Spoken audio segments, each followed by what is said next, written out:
तर मैत्रिणींनो, हा आहे आपला 34च्या मापाचा कटोरी ब्लाऊज। तर बघू शकता अगदी परफेक्ट असा इथे शिवून तयार झालेला आहे आणि शोल्डर सुद्धा इथे बघू शकता अगदी व्यवस्थित बसलेला आहे आणि मुंड्यामध्ये बघू शकता एक पण इथे प्लीट्स म्हणजे चूड आलेली नाही आहे। आणि त्यानंतर बघू शकता इथे याची फिटिंग आणि फिनिशिंग जी आहे ती अगदी परफेक्ट अशी तयार झालेली आहे। आणि पाहू शकता इथे शोल्डर सुद्धा आणि समोरचा गळा, मागचा गळा आणि त्यानंतर बाहीमध्ये सुद्धा इथे अशा प्रकारे पूर्ण व्यवस्थित असा परफेक्ट ब्लाऊज जो आहे तो शिवून इथे मी तुम्हाला दाखवलेला आहे। तर पाहू शकता याची जर तुम्हाला परफेक्ट अशी कटिंग पाहिजे आहे तर व्हिडिओ स्किप न करता शेवटपर्यंत पूर्ण बघा। तर नमस्कार मंडळी, मी सावी फॅशन चॅनलमध्ये तुम्हा सर्वांचं अगदी मनापासून स्वागत करते। तर आज आपण बघणार आहोत 34च्या मापाचं परफेक्ट असं पेपर कटिंग।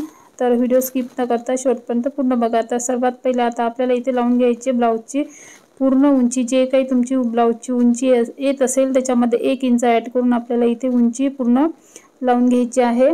त्यानंतर बघू शकता इथे 13.5 + 14.5 उंची लावून इथे मी एक लाईन जी आहे ती अशा प्रकारे ड्रॉ केलेली आहे। आणि त्यानंतर आपल्याला लावायचं आहे म्हणजे शोल्डर आणि मुंड्याचं माप। सर्वात पहिले आपण बॅकची कटिंग बघणार आहोत, त्यानंतर फ्रंटची। तर स्टेप बाय स्टेप तुम्हाला समजावं याच्यासाठी तर बघू शकता सर्वात पहिले इथे मी शोल्डरचं माप लावून घेतलेलं आहे आणि त्यानंतर आता आपल्याला लावायचं आहे मुंड्याचं माप।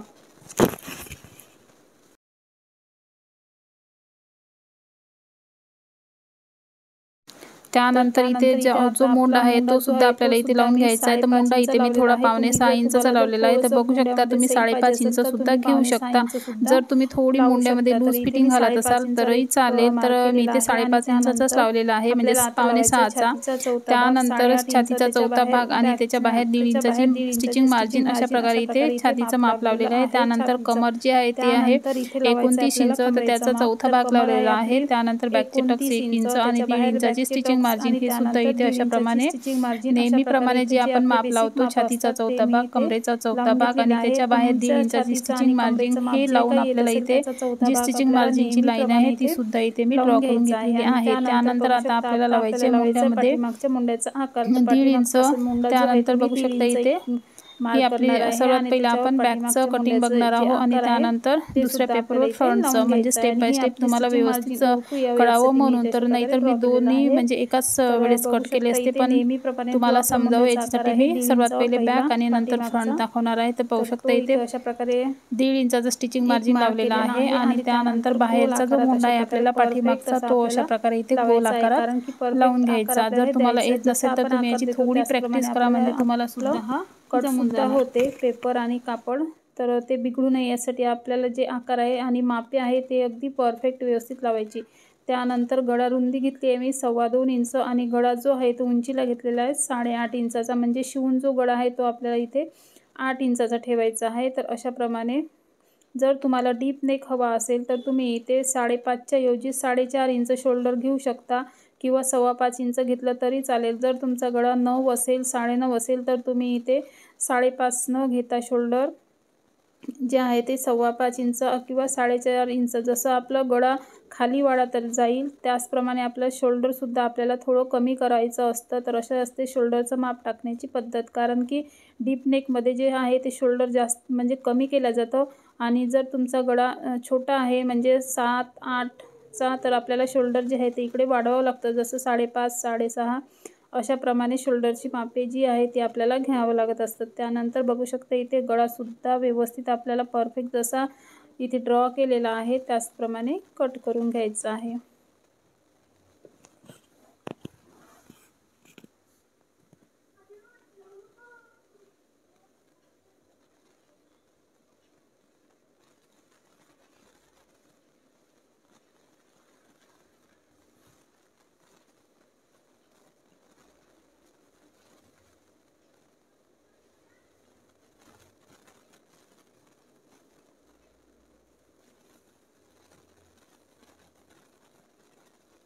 त्यानंतर आता आपल्याला हा जो पेपर आहे तो जसाच्या तसा ठेवून सर्वात पहिले आपल्याला ड्रॉ करून घ्यायचा आहे, म्हणजे आपल्याला समोरच्या भागाची जे आहे कटिंग ती सुद्धा आता आपल्याला इथे बघायची आहे। तर समोरच्या भागासाठी सर्वात पहिले आपण मुंडा जो आहे तो ड्रॉ करून घ्यायचा आहे आणि हा जो पूर्ण पेपर आहे बॅकचा तो जशाचा तसा ठेवून सर्वात पहिले आपण इथे ड्रॉ करून घेणार।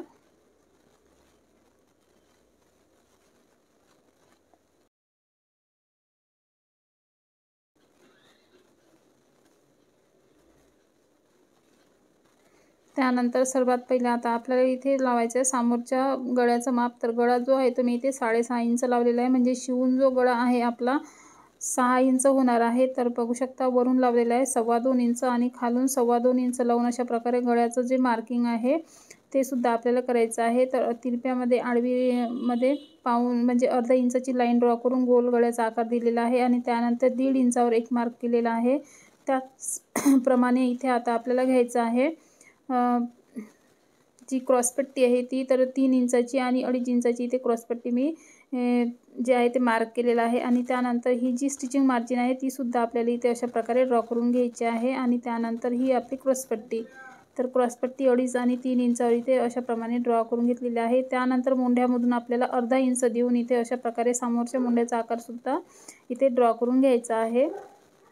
आणि त्यानंतर कटोरीचं मापसुद्धा आपल्याला कशा प्रकारे लावायचं हे तुम्हाला आजच्या व्हिडिओमध्ये मी सांगणार आहे. परफेक्ट असं 34च्या मापासाठी किती कटोरी लावायची, 36च्या मापासाठी किती कटोरी लावायची हे प्रत्येक व्हिडिओमध्ये मी तुम्हाला सांगत असते. तर त्याचप्रमाणे तुम्ही कटोरी काढले तर तुमची कटोरी जी आहे ती अगदी व्यवस्थित परफेक्ट बसणार आहे. तर इथे अर्धा इंच लावून मी अशा प्रकारे समोरच्या मुंड्याचं सुद्धा आपल्याला लावायचा. आणि त्यानंतर आता बघू शकता जी स्टिचिंग मार्जिन आहे ती सोडून आपल्याला कटोरीचं माप लावायचं आहे. आणि त्यानंतर क्रॉसपट्टीला अशा प्रकारे कर्वमध्ये थोडंसं वरच्या साईडने गोल आकारात द्यायचं. आणि त्यानंतर आता इथे लावायचं आहे आपल्याला कटोरी. तर क्रॉस म्हणजे जी आपली स्टिचिंग मार्जिन आहे ती सोडून मी इथे घेतलेलं आहे म्हणजे 3 इंच आणि जो काही बाकीचा वाचलेला भाग आहे तर 5.25 इंचाची इथे कटोरी जी आहे ती 34च्या मापासाठी लावलेली आहे. तर पाहू शकता स्टिचिंग मार्जिन सोडून 3 इंच लावलेलं आहे मी. 3 इंचावर एक मार्क केलेला आहे. आणि त्यानंतर शोल्डरमधून 2 ते 2.25 इंचावर 2 मार्क केलेला आहे. आणि त्यानंतर हे 3 पॉईंट आता आपल्याला जोडायचे आहे. आहे म्हणजे आपली जी कटोरी आहे ती गोल आकारात येईल अशा प्रकारे कटोरीचा जो आकार आहे तो इथे आपल्याला ड्रॉ करायचा आहे. तर पाहू शकता इथे अशा प्रकारे ड्रॉ करून घेतलेला आहे. आणि त्यानंतर हे जे पार्ट आहे आपल्याला पूर्ण सेपरेट करून घ्यायचे आहे, जसं की क्रॉसपट्टी, कटोरी आणि साईड पीस. तर अशा प्रकारे आपलं जे आहे ते 34च्या मापाचं परफेक्ट असं कटिंग तुम्हाला स्टेप बाय स्टेप मी सांगितलेलं आहे. तर तुम्हाला आता हे जे सगळे पार्ट आहे आपले कट झाल्याच्यानंतर कापडावर कशा प्रकारे कट करायचे ते सुद्धा मी तुम्हाला सांगणार आहे. तर समोर व्हिडिओ स्किप न करता शेवटपर्यंत पूर्ण बघा. जे काही आपले आहे पार्ट, सर्वात पहिले बॅकचा, तर बंद साईडनं आपल्याला सगळे जे आहे तर घडी करायची कापडची. आणि त्यानंतर बंद साईडवर आपल्याला बॅकचं सर्वात पहिले इथे मार्क केलेलं आहे. आणि त्यानंतर हे कट करून घ्यायचं आहे. त्यानंतर साईड पीस, कटोरी आणि क्रॉसपट्टी. तर प्रत्येक ह्याच्यामध्ये मी कटोरी कशा प्रकारे वाढवायची हे तुम्हाला सांगत असते. तर आजसुद्धा सांगणार आहे. तर याला आपल्याला कोणत्याही भागाला मार्जिन घ्यायची नाही. फक्त आपल्याला हा जो साईड पीस आहे त्याला खालून फक्त आपल्याला अर्धा इंचाची एक्स्ट्राचं वाढून घ्यायचं आहे, फक्त अर्धा इंच.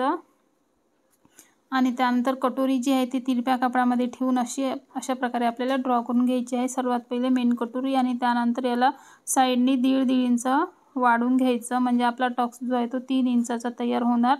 आणि जी आपली प्रॉपर कटोरी आहे ती सुद्धा आपल्याला व्यवस्थित येणार. तर अशा प्रकारे 1.5 इंच इकडनं वाढवलेलं आहे आणि 1.5 इंच दुसऱ्या साईडने सुद्धा आपल्याला वाढवून घ्यायचं आहे. आणि खालच्या साईडने सुद्धा इथे मी 1.5 इंच वाढवून जे 3 पॉईंट आहेत ते सुद्धा इथे अशा प्रकारे जोडून घ्यायचे एकमेकाला. आणि त्यानंतर जी आपली कटोरी आहे ती कट करून घ्यायची आहे. आणि त्यानंतर जी क्रॉसपट्टी आहे ती सुद्धा आपल्याला इथे डबल क्रॉसपट्टी काढायची आहे. जर कापड कमी असेल तर तुम्ही सिंगलसुद्धा लावू शकता, पण इथे कापड मोठा आहे 1 मीटर, त्याच्यामुळे मग मी इथे डबलची क्रॉसपट्टी काढलेली आहे. तर बघू शकता अशा प्रकारे.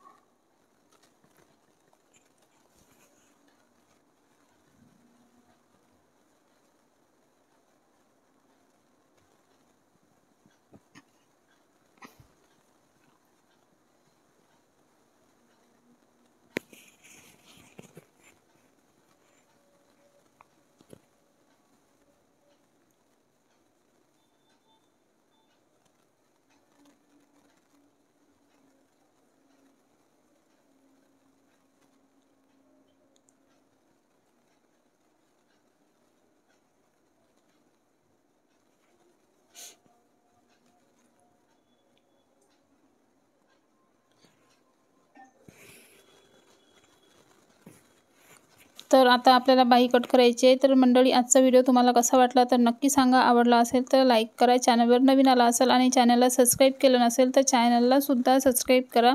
तर भेटू आपण नेक्स्ट व्हिडिओमध्ये. तोपर्यंत बाय.